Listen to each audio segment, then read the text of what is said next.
Listening 5.0 is about helping other people solve their own problems. I think for a lot of men, we think that we need to have solutions to people's problems. And and that's really understandable because a lot of us are actually paid. We're paid to solve problems, right? And so when someone is trying to talk about something difficult, we just want to rush in there and say, well, this is what you should do because this is what I did before, or this is what my friend did before, and it really worked well, and there's the solution. But people actually have the wherewithal and the desire to solve their own problems. They don't want our advice and solutions unless they explicitly ask for it. And even then, I'm not sure they do. So I think it's really useful for us to kind of sit there and remember a time, when we've been trying to get something off our chest and someone's jumped in with a solution, telling us what to do. How did that feel? I know my dad used to do it all the time, and a boss of mine used to do it all the time, and it just felt terrible. It was so disempowering. It's like, will you just listen and let me solve my own problem? That's how it feels. And that's how the people who are trying to say something to you and who you're interrupting with your solutions and advice, that's how they feel. So what can we do? Because we want to help, right? I know we want to help. And we're in a situation with someone and they're telling us about something quite deep and profound. How can we help? Well, you know what? There's a really, really, really effective way. And that's simply by asking good questions.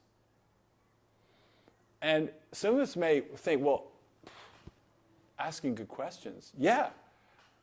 By asking good questions, we help guide someone through their experience and towards owning the experience, owning the emotion, and actually coming up with some possibilities for a solution. So how do we do that? Well, there's actually only 4 questions you ever really need to ask someone. And this isn't like a formula that you can kind of have a piece of paper and shove someone through. So there's a bit of an art to this about when you ask the question, but really about asking a question, sitting back, listening, being patient with the silence, being patient while people process and think and look up and look down and close their eyes and go around in circles. But just asking these 4 questions will really help someone solve their own problem. So here are the 4 questions.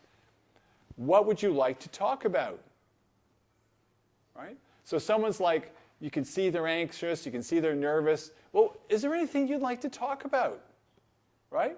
And then just sitting back and letting them, and then being quiet, letting them start talking. And then they'll start talking about something theoretically. And you say, well, tell me what happened. Like, what actually happened? He did this, I did this, she said that. Actually get them to tell the story. It really helps them to tell the story of what happened. The next question, and this is a question men don't ask each other, but it's really important, is how did that make you feel?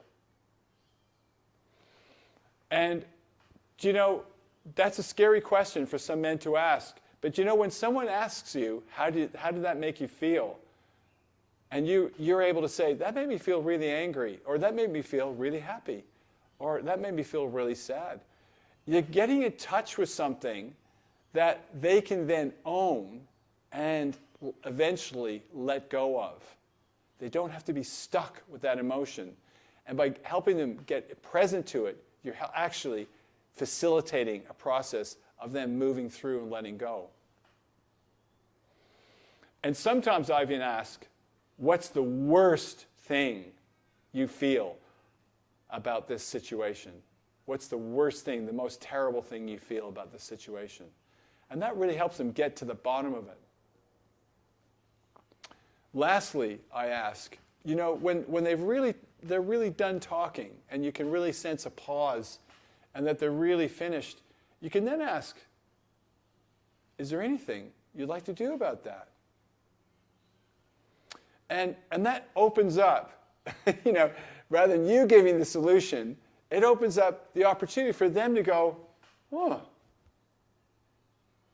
yeah, there is something I can do about that. Maybe I could do this. And then they start running scenarios, yeah? And you could go, oh, that's good, that's good. And then they start testing out ideas. And then they're always looking at you to see if what they're saying makes sense. And they're looking at your face, they're checking you out. And through that iterative process, they're figuring out their own solution. And then at the end, they actually will come up with some sort of action. And it might be a very small step, and it might not be the action that you expect or you want them to take or you think they should do, but it's what they want to do, and they can own it.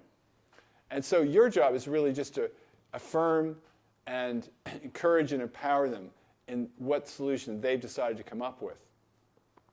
This takes a lot of discipline, a lot of patience, emotional intelligence, you know, and really a desire to empower the other rather than to come up with your own ideas. Because they'll be, what you think they should be doing will be just screaming inside your head, and you just got to keep letting that go and just keep asking them. And you know, I have friends and my wife, and they know that I do this. They know my list of questions, and they know that I'm going to ask these questions, and they know it's kind of contrived in that way. But you know what? They don't mind. They love me saying, well, what happened? And how did that make you feel? And is there anything you'd like to do? And it gets them into a mindset where they know I'm out to empower them to come up with their own solution. So that's Listening 5.0, how to help others solve their own problems.